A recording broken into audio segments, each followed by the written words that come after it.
Passing the bipartisan infrastructure bill was Joe Biden's first major legislative victory.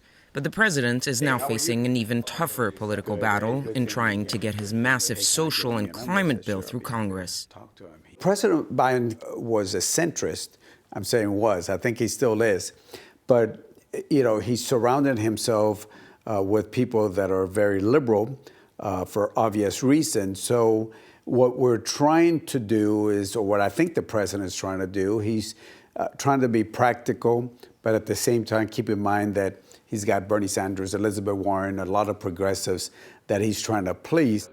Joe Biden was elected partly on his promise to bring together the big Democratic tent.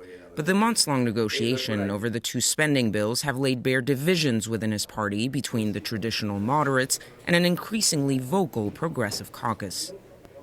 Everybody pushes for their agenda. There's nothing wrong. I mean, the progressives are going to push for their position. We have our certain positions also, and it's okay. I mean, it's okay. The only thing is, don't demonize the other side because you don't agree. And now we have the progressives that demonize the more centrist. 6 progressive Democrats voted against Biden's infrastructure bill, and a handful of moderates are still holding back his $1.75 trillion spending bill.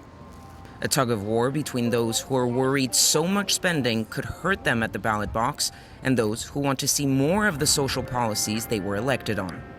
Democrats have to actually deliver for people in this country, because there are a lot of folks who maybe are not totally on board with a lot of the social issues that Democrats talk about, but who can benefit from the social policies that Democrats and only Democrats can enact. So the worst case scenario is to not deliver for the American people on the things that Democrats promised to be elected this past time around in the first place. And if we have that happen, unfortunately, it's not going to be because the party split down the middle, but because a few members of the party decided to put their own ego and their own personal brand ahead of the greater good for the party and the country. Even if Democrats in the House manage to come together to pass the Build Back Better plan, the bill still faces an uphill battle in the Senate, where 2 moderate Democrats have already signaled their discomfort with its current form, casting doubt on Biden's ability to deliver on another major campaign promise.